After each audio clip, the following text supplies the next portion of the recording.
Hi, I'm Yakov Horowitz, and this is the video on child safety and abuse prevention, presented as a public service of the Karasick Child Safety Initiative of the Center for Jewish Family Life. Today we're going to talk about 4 components of an effective child safety program. Let's go through the 4. Number 1 is no secrets from parents, basically training children that no one is ever allowed to tell them to keep a secret from you. The second is your body belongs to you, the basic notion of personal space and their ownership of that. The third is good touching, bad touching, explaining that some touching is appropriate and other touching in inappropriate spots is bad touching. And the fourth is no one has the right to make you feel uncomfortable, which basically means that the child has a right to walk away from a situation where he or she feels uncomfortable. It's important to understand that an effective child safety program is not about developing the physical strength of your children. It's rather about developing their emotional well-being. It's not about making them powerful. It's about empowering them. It's not about making them frightened about the adults in their life. Quite to the contrary, it's about making the predators frightened of them because they have been educated. That's why child safety education is so effective, because as far as child safety is concerned, education is the ultimate power. Before we begin, just a quick note about your tone and demeanor when you're speaking to your children about child safety. When parents are anxious while speaking to their children about child safety, the children tend to get overwhelmed by your anxiety and forget these very important messages that you give to them. So if you think of it in terms of anxiety level of 1 to 10, with 1 being extremely calm and 10 being very anxious, about 2, 3 on that scale would be just about right. Enough to let them know that it's important, but not too much to overwhelm them. The first of the 4 safety messages is no secrets from parents, which basically means that you train your children that no one is ever allowed to tell them to keep a secret from you. And if someone does that, they should immediately tell you. And the reason this is important is because there is absolutely no justifiable reason for any adult in their lives to ever tell them to keep a secret from you. And that's a red flag for predatory behavior whenever that happens.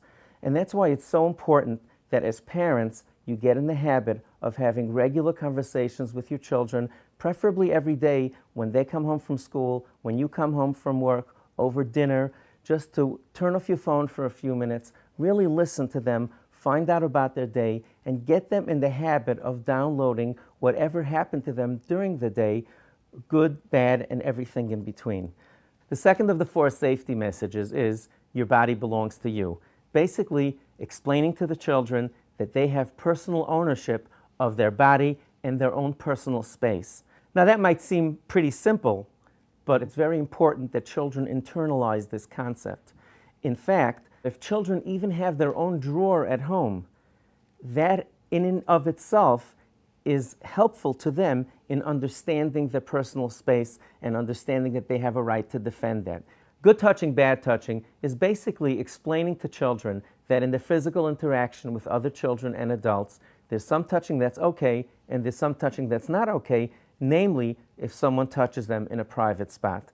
One of the most comfortable ways for parents to explain this to children is to say that no one has the right to touch you in a spot that's covered by a bathing suit. That's generally okay for girls and boys and explains to them the basic concept of what we're talking about. It's quite evident that when having these discussions with young children, exceptions must be made to the rule of good touching, bad touching, because parents and caregivers are taking care of their physical needs and must touch them in private areas when bathing or cleaning them. However, it's very important to list exceptions to these rules very carefully and with a very narrow window of which people are okay and which aren't. Sadly, the vast majority of predators are not strangers, but rather people that the children come in contact with on a regular basis, like family members or kids on the block. Therefore, the conversation should sound something like this. You should not be looking at or touching other people in their private areas, and no one has the right to look at or touch you in your private area, except for mommy and daddy when we're bathing or dressing you, When grandma's over babysitting and she needs to bathe or dress you, a doctor during an examination, and one of us are in the room with you. But not use terms like, except for people in our family, or except for people that we know well. The fourth safety message is, no one has the right to make you feel uncomfortable. Basically, explaining to children that they should trust their instincts, and if they feel uncomfortable or threatened, they should immediately run away from that situation. Although some instances of abuse take place during the very first meeting between a predator and the victim, that's the exception to the rule. Typically, the process of grooming takes place over weeks, months, sometimes even years before the actual molestation occurs. What happens in the meantime? During that grooming process, the predator starts initial contact, initial invasion of the space in very innocent ways, touching them on the hand, touching them on the arm, patting them on the shoulder, rubbing their back. Now, this is so important to understand because what happens is there's some point in time when a line was crossed. Nothing was done. And if a child complained about it, he would be laughed off. Big deal, he rubbed your back. But the kid felt uncomfortable. And forensic analysis of these horrible situations shows that children felt uncomfortable way before they were molested. And that's the message parents have to get to their children. If you feel uncomfortable, get out.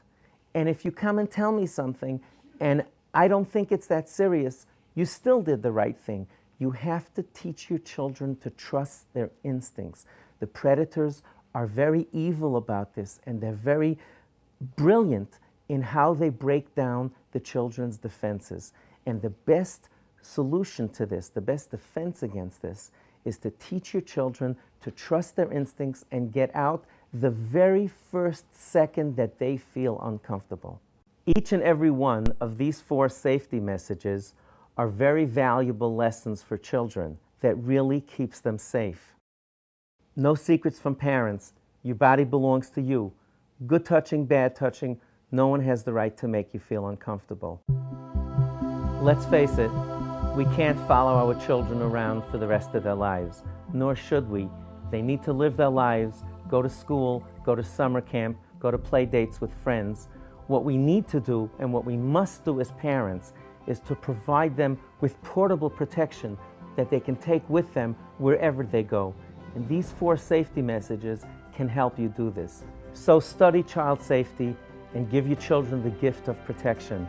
Speak to your friends about this because the truth of the matter is that our children will only be safe when all members of our community have these messages, so all of the children can stay safe.